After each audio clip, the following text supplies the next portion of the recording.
Semana passada nós falamos sobre a parábola dos lavradores perversos, os lavradores maus, e hoje nós iremos falar sobre a parábola das bodas. Vamos ler esse texto com alegria no nosso coração.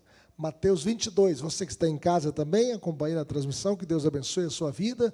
Você que recebeu esse link, compartilhe com outras pessoas, para que outras pessoas também sejam visitadas pela graça do Senhor e tocadas pelo Evangelho de Cristo Jesus. Compartilhe esse link para que outras pessoas também sejam abençoadas. Vamos ler esse texto, Mateus 22, de 1 a 14. Diz assim: de novo entrou Jesus a falar por parábolas, dizendo-lhes: o reino dos céus é semelhante a um rei que celebrou as bodas de seu filho. Então enviou os seus servos a chamar os convidados para as bodas, mas estes não quiseram vir. Enviou ainda outros servos com esta ordem: dizei aos convidados: eis que já preparei o meu banquete, os meus bois e cevados já foram abatidos, e tudo está pronto, vinde para as bodas. Eles, porém, não se importaram e se foram, um para o seu campo, outro para o seu negócio, e os outros, agarrando os servos, os maltrataram e mataram. O rei ficou irado, e enviando as suas tropas, exterminou aqueles assassinos e incendiou a cidade. Então disse aos seus servos: está pronta a festa, mas os convidados não eram dignos. Ide, pois, para as encruzilhadas dos caminhos e convidai para as bodas a quantos encontrardes. E saindo aqueles servos pelas estradas, reuniram todos os que encontraram, maus e bons, e a sala do banquete ficou repleta de convidados. Entrando, porém, um rei para ver os que estavam à mesa, notou ali um homem que não trazia veste nupcial, e perguntou-lhe: amigo, como entraste aqui sem veste nupcial? E ele emudeceu. Então ordenou o rei aos serventes: amarrai-o de pés e mãos, e lançai-o para fora, nas trevas. Ali haverá choro e ranger de dentes, porque muitos são chamados, mas poucos escolhidos. Que Deus nos abençoe. Vamos falar com o Senhor, vamos pedir ao Senhor que fale ao nosso coração e nos ilumine pelo Espírito Santo, para que possamos entender a sua palavra. Oremos. Pai querido, fale conosco, Senhor. Nós queremos entender essa parábola tão importante. Ó Deus, a parábola das bodas, fale conosco, ó Deus. O Senhor que inspirou esta parábola, ó Deus, possa iluminar as nossas mentes pelo Espírito Santo, para que possamos entendê-la e aplicá-la ao nosso coração. Toca na nossa vida, Senhor, para que possamos extrair dessa passagem lições que possam marcar a nossa vida hoje e para sempre. Toca nos irmãos que estão aqui na nave do templo, na galeria, ó Deus, e aqueles que estão em casa, ouvindo a Tua palavra nesse exato momento, e aqueles que ouvirão essa mensagem em outra oportunidade. É o que nós te pedimos, que haja salvação, perdão, transformação de vidas, em Cristo Jesus, para o louvor da Tua glória, no nome de Jesus. Amém. Imagine um casal de noivos que preparou a festa do seu casamento, convidou seus parentes, seus amigos, seus colegas, seus conhecidos, seus vizinhos. No entanto, chega no dia da festa, ninguém comparece para festejar a sua união conjugal. Que tristeza, que decepção. Jesus contou a história de um rei que preparou um banquete para festejar as núpcias do seu filho. Para a ocasião feliz do casamento, o rei planejou cuidadosamente a festa. Ele queria que todos os importantes dignatários de seu reino estivessem presentes. Mandou então que fossem anunciadas as bodas do seu filho. Era costume naqueles dias os convites serem entregues em mãos e os convidados serem relembrados do acontecimento no dia da festa. Mas estes não quiseram vir. Expressaram amargura, rebeldia. Enviou ainda outros servos para relembrar o convite aos convidados. Dizei aos convidados, e eis que já preparei o meu banquete, os meus bois e cevados já foram abatidos, isso tudo está pronto. Vinde para as festas de casamento de meu filho. Porém, os convidados não se importaram e se foram, um para o seu campo, outro para o seu negócio, e outros, agarrando os servos, os maltrataram e os mataram. Já pensou que dureza? O rei, então, com justiça, irado, enviou os seus soldados para punir os assassinos e queimar a sua cidade. Derramou, assim, a sua ira, o seu furor. Enviou os seus soldados, para punir esses malvados, mas ainda queria que pessoas viessem e celebrassem com ele as bodas de seu filho.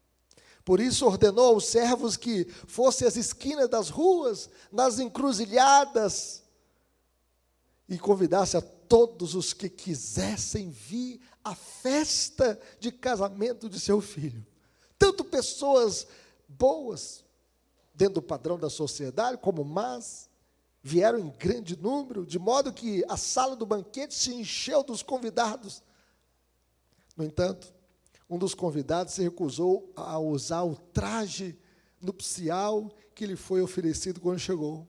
O rei, porém, o notou e, surpreso, perguntou: amigo, como é que você participa da festa sem as vestes corretas, o traje nupcial? O homem ficou calado, emudecido. O rei ordenou a seus servos que amarrassem o convidado obstinado e lançassem lá fora, nas trevas, onde pudesse haver choro e ranger de dente. O significado dessa parábola, meus irmãos, o rei é Deus, o rei dos reis. O filho é Jesus, o Salvador. A igreja é a noiva do Cordeiro. E o dia do Evangelho é o dia do casamento. É o dia da aliança com Deus. A grande ideia dessa passagem é que a grande tragédia de desprezar o convite do Evangelho. Vamos ver isso? A grande tragédia de desprezar o convite do Evangelho. O que Jesus nos ensina com essa parábola? Primeiro, que o reino de Deus é uma festa de muita alegria. O texto diz assim: de novo entrou Jesus a falar por parábola, dizendo-lhes: o reino dos céus é semelhante a um rei que celebrou as bodas de seu filho. Uma grande festa. Então nós podemos perceber que o reino de Deus é como uma festa de casamento. A Bíblia diz o seguinte, que há júbilo diante dos anjos de Deus por um pecador que se arrepende. Quando um pecador se arrepende dos seus pecados, há festa no céu. O reino de Deus é uma festa de muita alegria, porque o Evangelho, meus irmãos, é uma oferta. O Evangelho é uma oferta de pão para o faminto, de alegria para o triste, de um lar para o desprezado e de um amigo para o perdido. O Evangelho, meus irmãos, é boas novas, é boa notícia. Existe no Evangelho uma provisão completa para todas as necessidades da alma humana. Perdão, paz com Deus, uma vida de esperança neste mundo caído e de glória no vindouro. Nós temos esperança além desta vida, e toda esta provisão é em razão do amor manifestado pelo Filho de Deus, Jesus, nosso Salvador, aquele que morreu pelos nossos pecados, aquele que foi traspassado pelas nossas transgressões, moído pelas nossas iniquidades, e o castigo que nos traz a paz estava sobre ele, e pelas suas pisaduras fomos sarados. A Bíblia diz que Deus amou o mundo de tal maneira que deu o seu Filho unigênito, para que todo aquele que nele crê não pereça, mas tenha a vida eterna. A Bíblia diz que Deus prova o seu próprio amor para conosco, pelo fato de ter Cristo morrido por nós, sendo nós ainda pecadores. Por isso o reino de Deus é comparado a uma festa de grande alegria. A festa quando o pecador se arrepende. O reino de Deus é como a festa de casamento, porque oferece aos homens o gozo da comunhão com Deus, da aliança com Deus.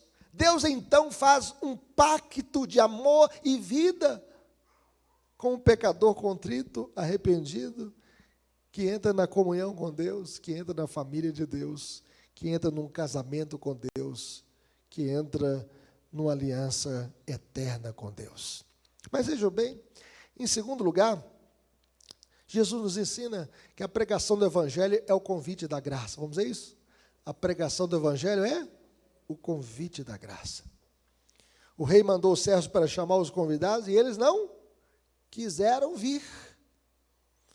Os primeiros servos enviados por Deus, naturalmente, foram os profetas do Antigo Testamento, Moisés, Elias, Isaías, Jeremias e os demais profetas da Antiga Aliança. Oséias, Joel, Amós, Obadias, Jonas, Miqueias, Naum, Abacuque, Sofonias, Jazeu, Zacarias, Malaquias. Qual foi a reação do povo que recebeu o chamado e o primeiro convite especial de Deus? O texto diz, não quiseram vir.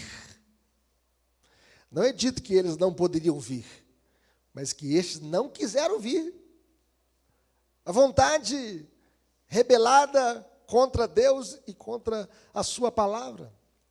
Abra o que diz Jeremias, capítulo 7, versículo 25 a 26. Abra sua Bíblia nesse texto. Vamos ler o que diz o profeta Jeremias, aquele que profetizou os 70 anos do cativeiro, aquele que foi lançado até mesmo dentro de uma cisterna sem água, e Deus o guardou, senão eles teriam matado Jeremias. E Jeremias foi este grande profeta de Deus. Veja o que diz Jeremias 7, 25 e 26. Vamos ler? Desde o dia em que vossos pais saíram da terra do Egito até hoje, enviei-vos todos os meus servos, os profetas, todos os dias, está vendo? Todos os dias, começando de madrugada, eu os enviei, mas não me destes ouvidos, nem me atendestes, endurecestes a cerviz e fizeste pior do que os vossos pais. O que é cerviz? Cerviz é a nuca endurecida, e a pessoa endurece o pescoço e fica como um animal endurecido, rebelado contra Deus. Deus enviou todos os dias os seus servos, os profetas, anunciando, de madrugada, bem cedo, mas eles não atenderam, eles não ouviram, eles recusaram a vontade de Deus. O texto diz aqui, nessa palavra, que mandou de novo a cada um seguir o seu próprio caminho, recusando definitivamente o convite.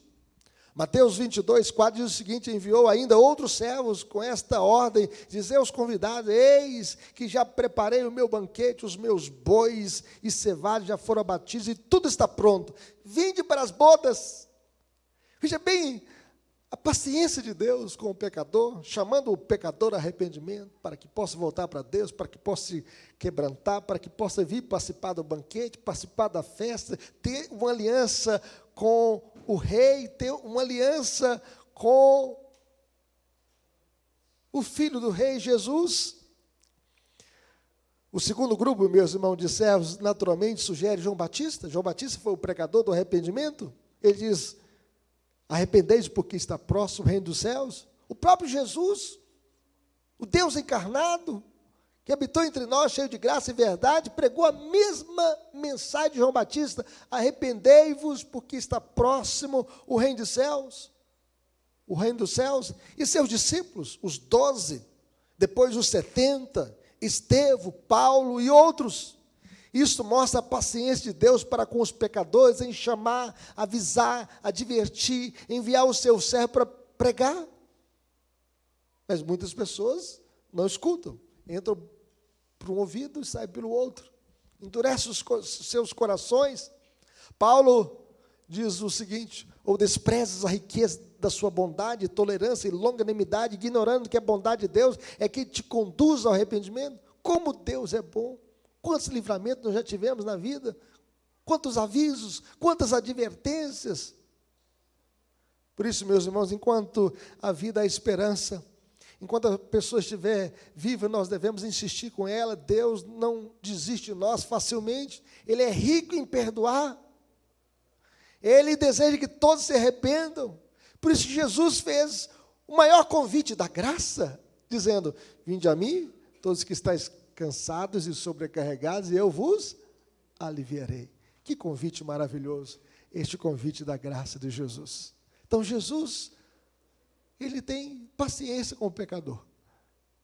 Mas vejam bem, meus irmãos, que nem todos que ouvem o convite da graça aproveitam as oportunidades.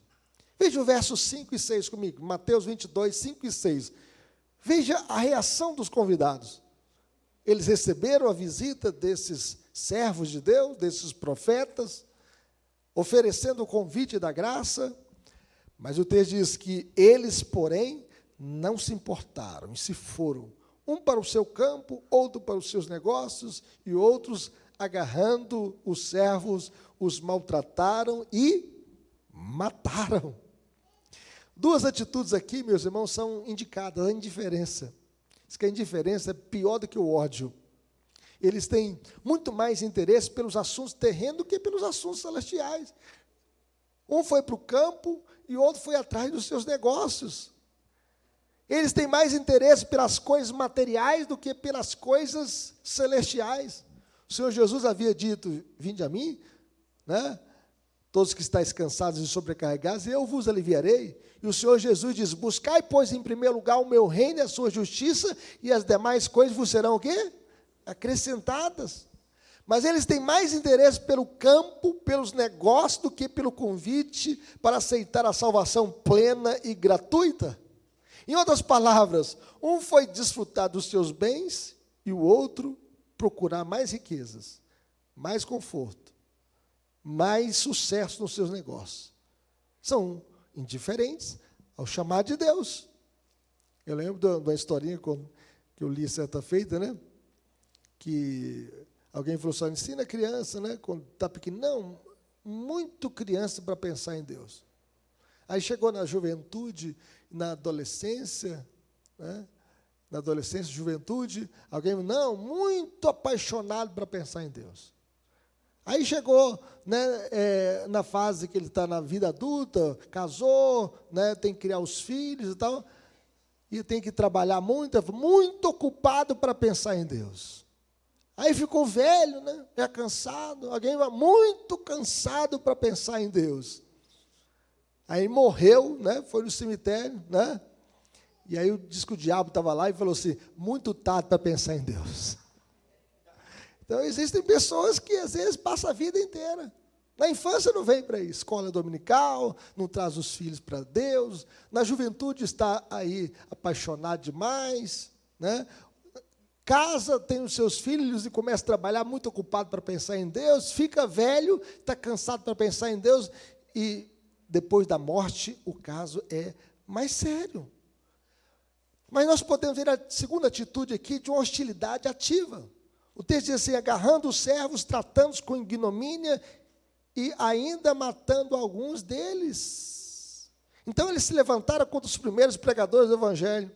João Batista, por exemplo, o grande pregador do arrependimento, disse para Herodes Antipas, não te é lícito possuir a mulher do teu irmão. E por causa disso, ele foi preso e depois decapitado. Perdeu a cabeça, mas não perdeu a consciência. Jesus veio para o que era seu e os seus não receberam. Estevão foi apedrejado pelos judeus, o primeiro mártir da igreja cristã, um diácono, que pregou um grande sermão em Atos 7, e ele foi apedrejado pelos seus compatriotas, pelos judeus. E Paulo, antes de conhecer Jesus, ele consentiu na sua morte.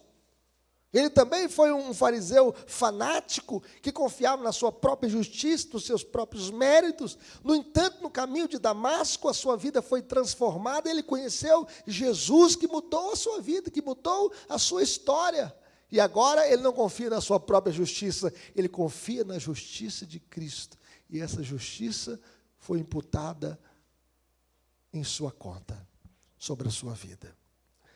Meus irmãos, mas em quarto lugar, aqui nós aprendemos que aqueles que rejeitam o convite da graça sofrerão a punição da ira de Deus. Veja o que diz o verso 7. Abra o seu texto aí.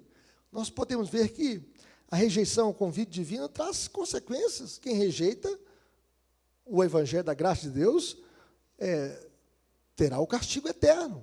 A paciência de Deus, meus irmãos, tem limite. Veja o que diz o verso 7. O que diz o verso 7? O rei ficou o quê? Irado, enviando as suas tropas, exterminou aqueles assassinos e lhes incendiou o quê? A cidade. O rei atingiu o limite máximo de sua grande tolerância e paciência. Deus tem uma tropa?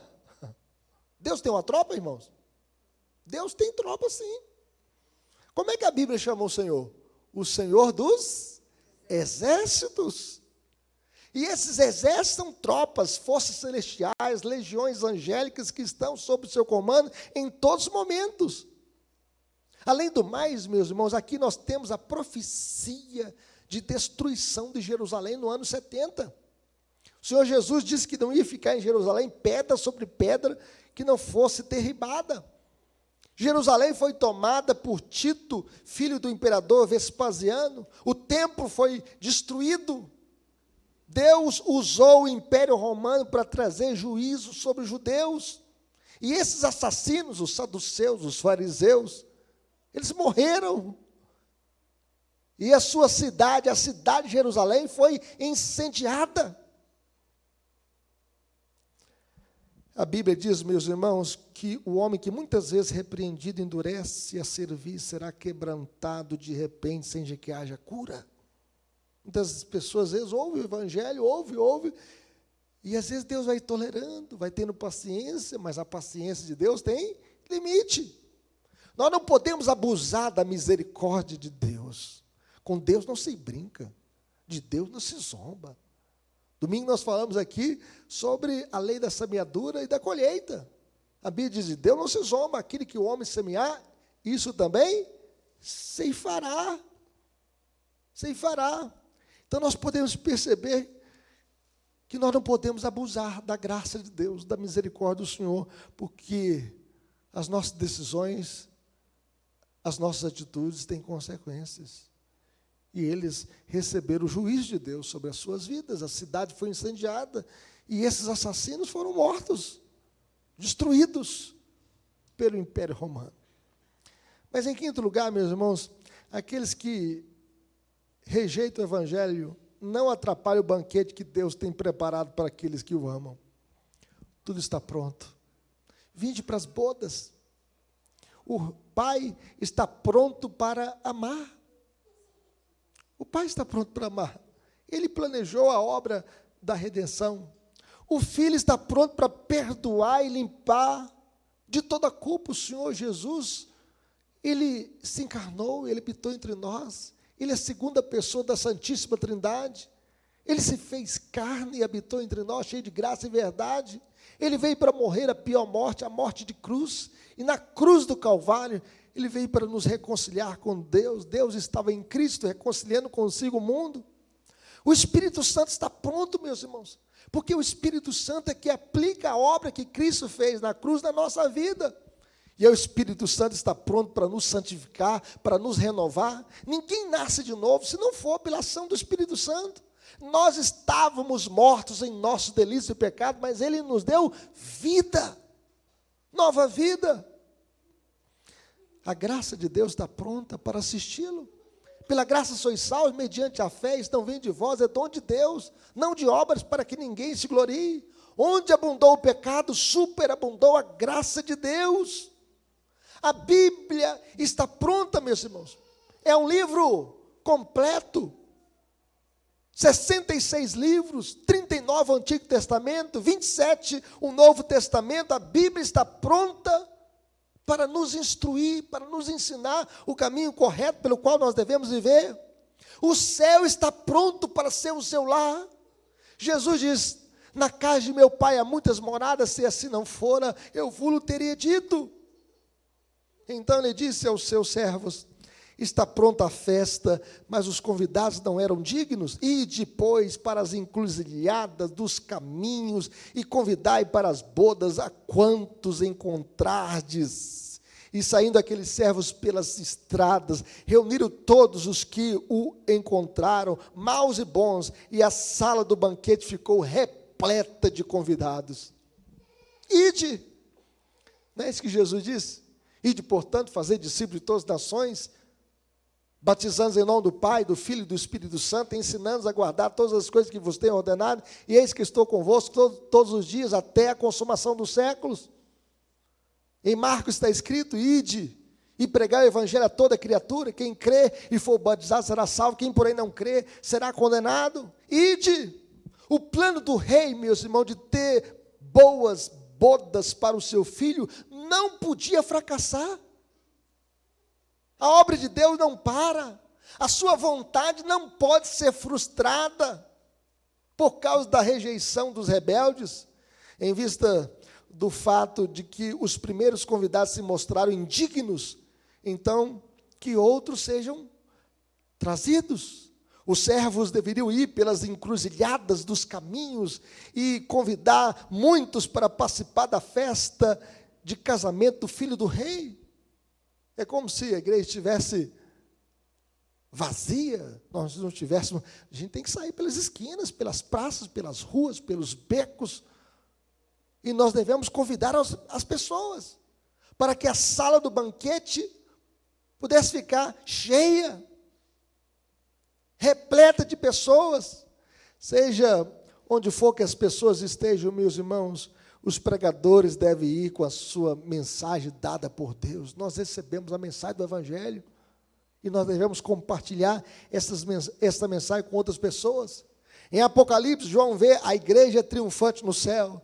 Veja que João, mesmo preso na ilha de Patmos, ele tem essa visão da igreja glorificada. E no capítulo 7, verso 9 e 10, está escrito, querem colocar aí para a gente poder, para que a gente possa ler. O texto fala assim: depois dessas coisas vi, e eis grande multidão que ninguém podia enumerar, de todas as nações, tribos, povos e línguas, em pé diante do trono e diante do Cordeiro, vestidos de vestiduras brancas, com palmas nas mãos, e clamavam em grande voz, dizendo: ao nosso Deus que se assenta no trono e ao Cordeiro pertence a salvação. João então olha para dentro do céu e vê a igreja glorificada no céu, em pé diante de Deus e diante do Cordeiro. Os remidos, meus irmãos, diante do trono são uma multidão inumerável, que ninguém podia contar, gente de todas as tribos, todas as nações, todos os povos, todas as línguas, em pé diante do trono de Deus e diante do Cordeiro. O número de pessoas remidas diante do trono é tão grande que nenhum ser humano é capaz de contabilizar, de contar esses. E é por isso que Jesus diz: ide por todo mundo e pregai o evangelho a toda criatura. Se os primeiros convidados rejeitaram, outros irão ouvir o evangelho. A queda e rejeição de Israel abriu a porta do anúncio do evangelho para os gentios, e graças a Deus o evangelho chegou até nós aqui no Brasil. Bendito seja Deus. Mas em sexto lugar, meus irmãos, ninguém entra no céu de qualquer maneira. Tem gente que fala: todos vão ser salvos. Mentira. Só aqueles que têm a veste nupcial. Veja o que diz o verso 11. Vamos ler juntos? O texto fala assim: entrando, porém, um rei para ver os que estavam à mesa, notou ali um homem que não trazia veste nupcial, e perguntou-lhe: amigo, como entraste aqui sem veste nupcial? E ele emudeceu, ele ficou calado. O rei, meus irmãos, não aceitou um homem no seu banquete que não trazia veste, o quê? Nupcial, e ordenou que o amarrasse de pés e mãos e o lançasse para fora. Aonde? Nas trevas. Existem algumas religiões que negam que tem inferno, né? Que o inferno é aqui mesmo. Não, as aflições da vida são aqui mesmo, neste mundo caído. Mas o inferno é pior do que a gente possa imaginar. São trevas onde há choro e ranger de dentes. Deus não aceita, meus irmãos, pecador não arrependido no céu. E é por isso que a mensagem é: arrependei-vos, porque está próximo o reino dos céus. Veja o que diz o Salmo 101, 6 e 7. Os meus olhos procurarão os fiéis da terra, para que habitem comigo, que andem em reto caminho, esse me servirá. Não há de ficar na minha casa o que use de fraude, o que profere mentiras, não permanecerá ante os meus olhos. Veja bem que existia ali alguém que não tinha veste nupcial. Isso significa, meus irmãos, que nenhum pecador se auto-justifica diante de Deus. Nós carecemos das vestes de Jesus. Nós carecemos da justiça de Cristo. Nós não temos justiça própria. Qual é a vestimenta adequada que a parábola menciona? Jesus fala aqui da veste nupcial. O que significa isso, dessa veste nupcial? Agostinho, um dos pais da igreja, bispo de Hipona, do 5º século, no norte da África, estava convencido que a justiça aqui é Cristo. Cristo é a nossa justiça. Ele nos vestiu com as suas vestes, com a sua justiça, com o manto da sua justiça. Se não estivermos vestidos nessa justiça, nós não seremos bem-vindos nas bodas do Cordeiro no céu. Aquele que não se veste de Jesus, do seu manto de justiça, que não se cobre com a justiça de Cristo, esse vai ficar de fora. Justificação é isso, meus irmãos, é o ato pelo qual Deus nos declara justos pelos méritos de Cristo. Por que você não está nu? Porque Jesus te vestiu com a sua justiça. Sem a justiça de Cristo, nós estamos inadequados, nós não temos justiça própria para nos apresentarmos diante de Deus. A Bíblia diz que toda a nossa justiça, segundo a Bíblia, é um trapo de imundícia. Podemos entrar no reino dos céus, meus irmãos, somente se estivermos vestidos na justiça de Jesus, a qual é imputada a todos os que creem. Ele então nos vestiu com a sua veste, com a sua justiça. Ele veio para o que era seu e os seus não receberam, mas todos quanto receberam, deu-lhes o poder de serem feitos filhos de Deus, a saber os que creem no seu nome, os quais não nasceram do sangue, nem da vontade da carne, nem da vontade do homem, mas de Deus. Veja comigo, meus irmãos, 1 Coríntios, capítulo 6, quando Paulo prega em Corinto, eu falei aqui domingo, que era ali uma cidade portuária, uma cidade de muita prostituição. Ali tinha um templo da deusa Afrodite, a deusa do amor, também um templo do deus Apolo, símbolo do homossexualismo, e Paulo foi para essa cidade e ficou ali 1 ano e 6 meses pregando a palavra de Deus. Ele que plantou essa igreja na cidade de Corinto. Veja o que diz o verso 9 a 11, 1 Coríntios 6, 9 a 11. O que diz o texto? Ou não sabeis que os injustos não herdarão o reino de Deus? Não vos enganeis, nem impuros, nem idólatras, nem adúlteros, nem efeminados, nem sodomitas, nem ladrões, nem avarentos, nem bêbados, nem maldizentes, nem roubadores herdarão o reino de Deus. Tais fostes alguns de vós. Está vendo? Tais fostes. Mas vós vos lavastes. Lavamos aonde? No sangue de Jesus. Mas fostes o quê? Santificados. Mas fostes o quê? Justificados em o nome do Senhor Jesus Cristo e no Espírito do nosso Deus. Então nós temos uma veste. Ele nos vestiu com a sua justiça, com o manto da sua justiça, com os seus méritos. E é por isso que Deus então nos aceita nas bodas do seu filho, na sua casa, nesse banquete. Ninguém, meus irmãos, terá acesso à festa do casamento por méritos próprios. Por méritos próprios. Veja o que diz Apocalipse, capítulo 19, versículos 7 e 8, está escrito o seguinte. Veja o que diz o texto. O texto fala assim: alegremos-nos, exultemos e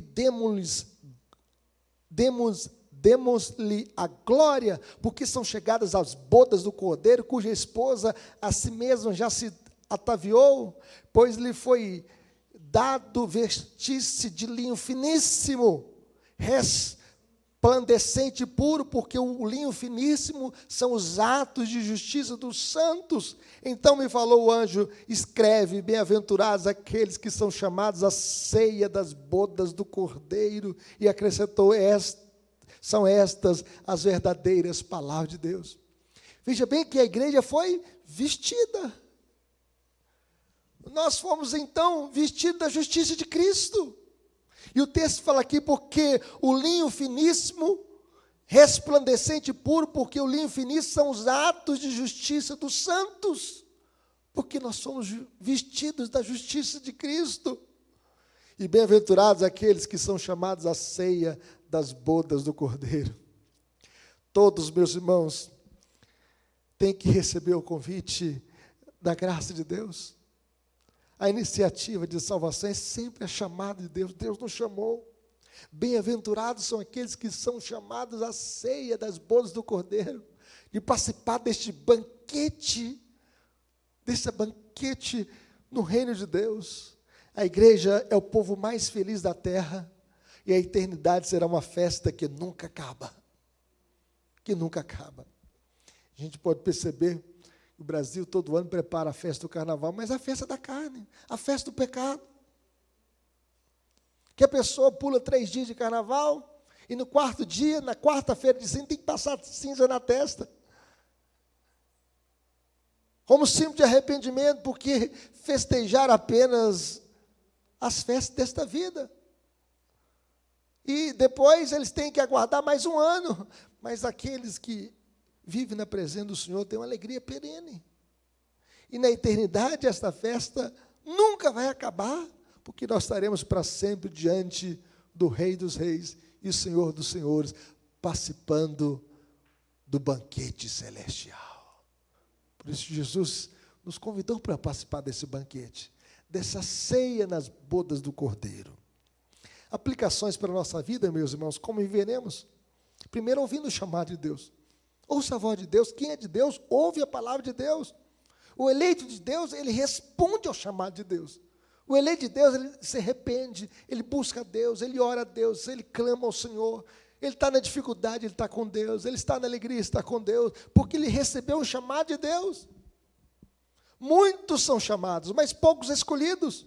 Aqueles que recusam o chamado provam que não foram escolhidos. Além do mais, meus irmãos, os escolhidos de Deus, eles estão vestidos com o manto da justiça de Cristo.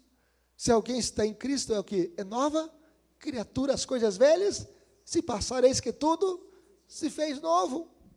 Então, roupa adequado aqui é vida transformada pela graça e misericórdia de Deus em Cristo Jesus. Isso significa que Jesus te transformou, que te deu um novo coração, uma nova vida, uma vida cheia da sua graça e do seu amor. Em segundo lugar, meus irmãos, como viveremos? Em segundo lugar, anunciando o evangelho a todas as pessoas sem distinção. Deus não tem um povo especial, a nação judaica, a nação holandesa, a nação norte-americana. Não. O evangelho é para todos os povos, para todas as nações. E é por isso que nós devemos pregar o evangelho da graça de Deus. A ordem do rei é que todos os seus servos possam sair e convidar todos os pecadores a comerem o pão da vida. Esta é a ordem de Deus. Nós devemos compartilhar este evangelho da graça de Deus. Cada coração com Cristo é um missionário, e cada coração sem Cristo é um campo missionário. Então prega o evangelho, compartilhe o evangelho com outras pessoas, anuncie essa mensagem para o seu filho, para a sua filha, para o seu colega, para o seu vizinho, para o seu amigo, na praça, na rua, na escola, na faculdade, nas nações. Agora mesmo estou vendo o Pedro, que está na Malásia, está se preparando para ir para o Paquistão, onde que ele quer chegar para anunciar o evangelho para aquele povo, para uma nação fechada para o cristianismo. Mas mesmo assim, nós devemos pregar o evangelho para todas as nações. Que Deus nos desperte para que possamos anunciar o evangelho a todas as pessoas, sem distinção. E aqueles que são de Deus vão responder ao chamado de Deus. Que Deus abençoe. Vamos orar ao